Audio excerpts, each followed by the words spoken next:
మొత్తంగా కొల్లేరు సరస్సులో చేపల చెరువులు వేసుకోవడానికి ఒకనాడు ప్రభుత్వం ఒత్తిడి తెచ్చి చేయించింది.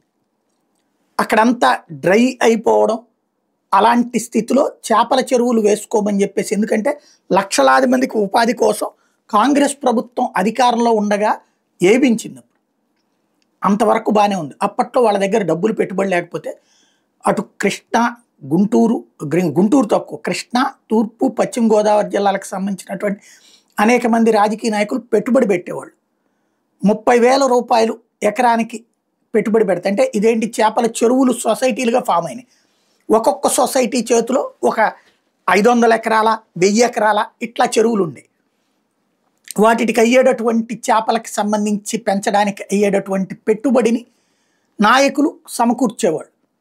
ఆ సమకూర్చిన దానికి రిటర్న్గా వాళ్ళు దాంట్లో షేర్ ఇచ్చేవాళ్ళు. అంటే వీళ్ళ డబ్బులు వీళ్ళకి ఇచ్చేసి ఇంతని చెప్పి లాభం, వడ్డీతో పాటు లాభం ఇచ్చేవాళ్ళు. అలాగా కోటీశ్వర్లు అయినటువంటి వాళ్ళు కృష్ణా, గుంటూరు, పశ్చిమ గోదావరి, కృష్ణా, పశ్చిమ గోదావరి, తూర్పు గోదావరిలో కనీసం 1,000 మంది నాయకులు ఉండేవాళ్ళు. అంతవరకు బాగానే ఉంది. ఎందుకంటే ఆ పేదలకి ఒక ప్రయోజనం చేకూర్చేటటువంటి ప్రయత్నం. తర్వాత శృతి మించిపోయింది, ఆశ పెరిగిపోయింది.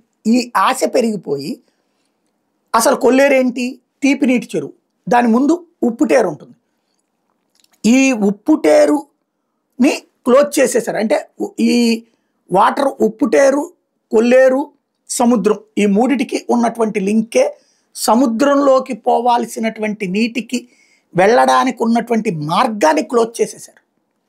లైక్ ఇప్పుడు మొన్న విజయవాడ వరదలు ఎందుకు వచ్చినాయి, అన్ని రోజుల పాటు ఎందుకు నీళ్లు ఉండిపోయినాయి? సాధారణంగా వరదలు ఎన్నోసార్లు వచ్చినాయి, నీళ్ళు వెళ్ళిపోతాయి. ఇప్పుడు ఈవెన్ కృష్ణానది లోపల కూడా ఆ పైనుంచి నీళ్ళు వచ్చే రోజున వరద వస్తుంది, ఆ తర్వాత పక్క వెళ్ళిపోతుంది.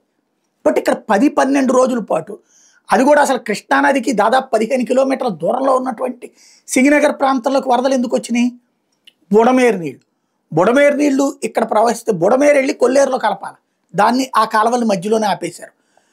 అదే సందర్భంలో ఈ బుడమేరు నీళ్లు ఒకవేళ విజయవాడలోకి వస్తే ఆ నీళ్లు పల్లంగా వెళ్ళి అటు ఉప్పుటేరులో నుంచి కొల్లేరులోకి వెళ్ళి, కొల్లేరులో నుంచి సముద్రంలోకి వెళ్ళాలి. ఆ ప్రాంతం బ్లాక్ అయిపోయింది. దాని కారణంగా 2.5 లక్షల మంది విజయవాడలో, టోటల్ కలిపితే 3.5 లక్షల కుటుంబాలు సర్వనాశనమైనటువంటి పరిస్థితి, ఆర్థికంగా దారుణంగా దెబ్బతిన్నటువంటి పరిస్థితి. అట్లాగే ఆ ఉప్పుటేరు ఎదురు తన్నడం వల్ల ఆ చుట్టుపక్కల గ్రామాలు తరచూ ముంపుకు గురవుతూ ఉంటుంటాయి. దీని మొత్తానికి కారణం ఒక 20-30 వేల మంది ఆ సముద్రంలోకి వెళ్ళే కాంటూర్ని మూసేయడం.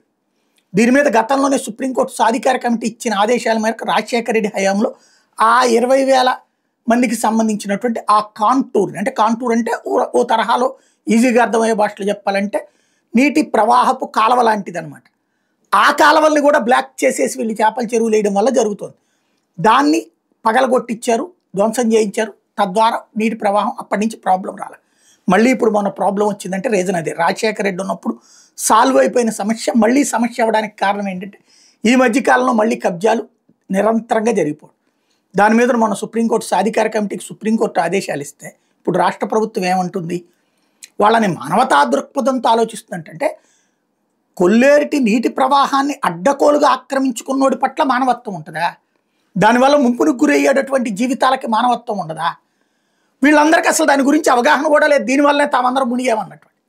కాబట్టి ఇక్కడ రాజకీయంగా ఎలా కావాలంటే అలా వాడుకు, ఈ నాశనమైందంతా దానివల్లనే, ఆక్రమణల వల్లనే అన్నటువంటి మర్చిపోతున్నారు. అదే ఇక్కడ అసలు సమస్య.